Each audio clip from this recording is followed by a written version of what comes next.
prioritizing the wrong area is our question. I'm Devin. Christian. I'm Alyssa. I'm Katie. I'm Naviva.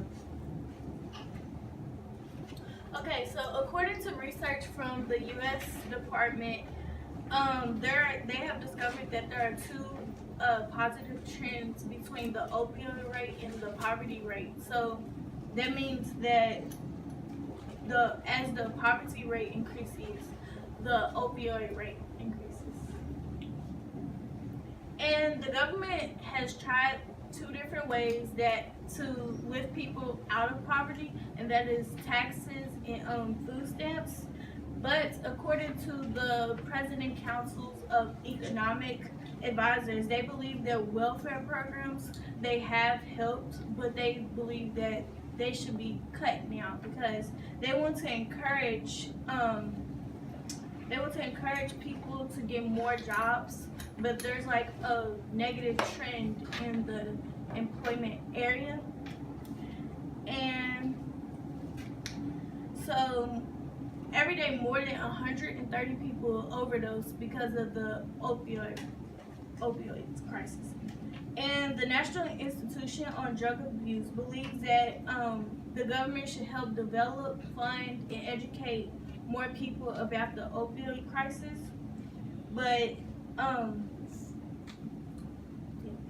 and the federal government plans to have like a 1.3 trillion budget to help the opioid crisis, but that would contribute to death. And this is a chart on the overdose on opioids. The U.S. national debt is currently over $22 trillion. 2/3 of that is held by the public, meaning that it is owed to private companies and American citizens. 1/3 of that is intergovernmental, meaning that it's owed to government agencies and workers.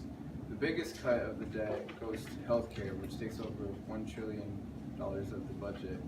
Next is military with $675 trillion. This is part of the problem. $675 billion. This is part of the problem. We should solve this problem by reallocating this money to different issues such as the opioid crisis and reducing poverty.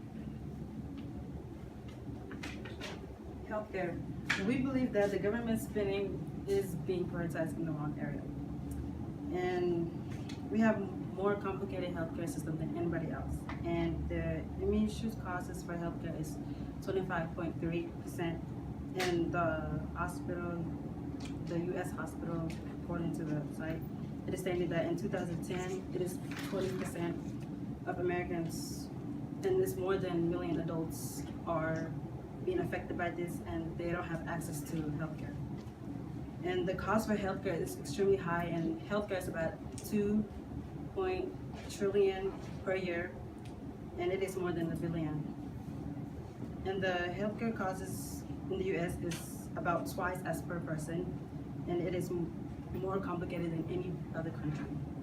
And since healthcare is difficult, many people don't have access to healthcare, which they have to buy insurance coverage, which is difficult for them because not everyone are able to. And the people that do have healthcare don't know how to ask for help or don't know where to ask. So they're not like really give the information.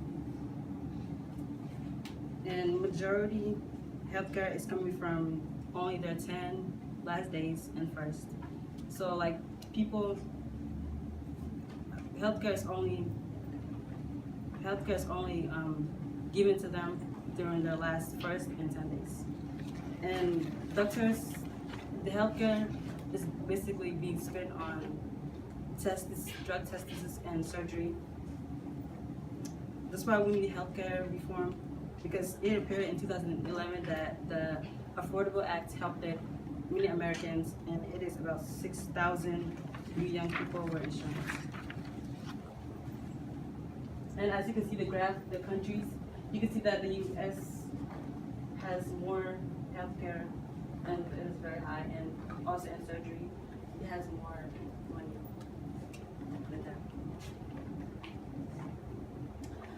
Another solution is cutting excessive defense spending. The government has been increasing the defense spending up to the next $675 billion mark. more than 7 of the next largest military budgets combined, according to the U.S. defense spending compared to other countries. While we are spending millions of dollars on military improvement, the money could be going to the solutions of our nation crisis like the Flint, Michigan's clean water, or even the opioid outbreak. The new military budget is misguided and unnecessary. Most of our military spending has very little to none to do with actually defending the United States or our allies. Most of it is unnecessary for that purpose, but the amount of money means a lot. Most of the money has gone to the troops and veterans who are doing so much in our nation's war. We don't need as many planes and tanks and warships as now. A single missile from 100 miles away can do a lot of damage. Defense spending needs a cut, but it's fair to use the excessive money for useful things like generous health benefits for wounded middle-aged retirees. How to fix the problem. So through researching both sides of this, through researching both solutions, we have come to the conclusion that defense spending is really going to be the driving factor to reallocating money and getting us out of debt, but also giving money to things like the opioid crisis, as Alyssa talked about. We say that cutting the military budget is the most effective because through taking us out of different war zones and things, it would be saving a lot of American lives, but it would also be saving money in places that is not as much fighting and it's not as much it's not as many battles going on. It would also be saving lives because instead of like cutting healthcare, we would still be funding people who can't afford medicine or can't afford surgery or can't afford the simple visits to the ER that might save their lives. A lot of times we are in the wars that we are in, there aren't really active fighting. It's a lot of times we don't know really how to pull out the troops from where we have been for so long. And that's pretty much a controversial issue. And that's going to be the downfall with cutting the military spending because you're going to have to take troops out of these areas. But how to politically do that and not cause an uproar is going to be the factor that we're going to have to try to maneuver around. And through cutting defense spending, we'll be able to reallocate money to things such as national debt and things like that.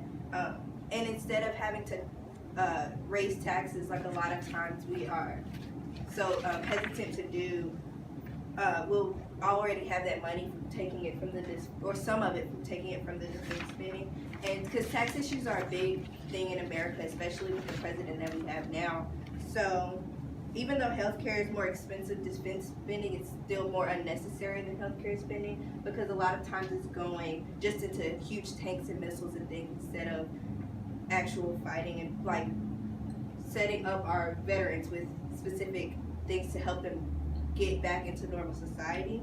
And our country has different safe nets that are going to keep us safe really no matter what, even if we do cut the spending a little bit. And there isn't necessarily one solution to this issue, and that's why our solution isn't necessarily perfect, but it's something that is going to help us as a start, and it's going to get things started as a solution to the national debt and to the money that's not being spent in the best areas. Okay. All right. Thank you very much. All right. So I'm going to start with Habiba. Okay. How did the group decide to include Alyssa's perspective, lens, or conclusions into the overall presentation?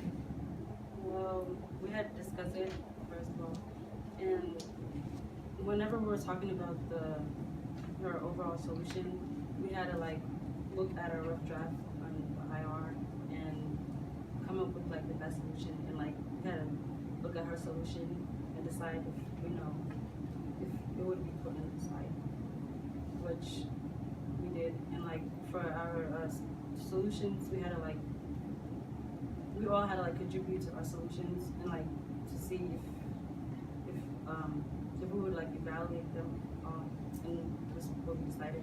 And then that's whenever we thought like we should add Alyssa's. Okay. All right. Thank you. All right. So Alyssa, give one example, one specific way that your thinking changed as a result of learning about Devon's findings. So when Devon had originally had lobbying, but like we discovered that it wasn't like really important to our thing. And like when I learned about like Devon's main focus was our solutions overall, like I thought about like instead we don't need to cut healthcare. I learned that we need to cut military instead because of our finances and big finances together. Thank you. So, Katie, reflecting on your colleagues' work, which one had the greatest impact on your overall understanding of the problem your group identified? I think Alyssa, because she focused on the nation crisis, and that's kind of why we even made it, or like a research question, is the government prioritizing our money, and which is not, because of the nation crisis and because of the money that's not being spent in the right areas. Okay, thank you. All right, Devin, what is an example of a compelling argument from one of your peers' individual reports that you decided to exclude from your team presentation, and why? One thing we were going to include in was Habiba's. She was arguing that healthcare was a necessity, and that was mainly what her IRR was about, was how we need healthcare. But since that didn't necessarily fit in with our solutions, we had to kind of change that towards the end and just completely flip the perspective of her IRR. Okay, thank you. And then Christian, what is hold on a second. Sorry. Describe how the content of the team presentation was changed as a result of group discussion. At first we were very conflicted and we couldn't find a solution because the topic of government and how it spends its money is a very complicated issue. But we simplified it down to just healthcare and military because those are the two main controversial topics between the two political parties. So we decided that we should focus on which one we should cut in the end. Okay, all right. Thank you all. Great job. What was that time? It was like 8:20. Yeah.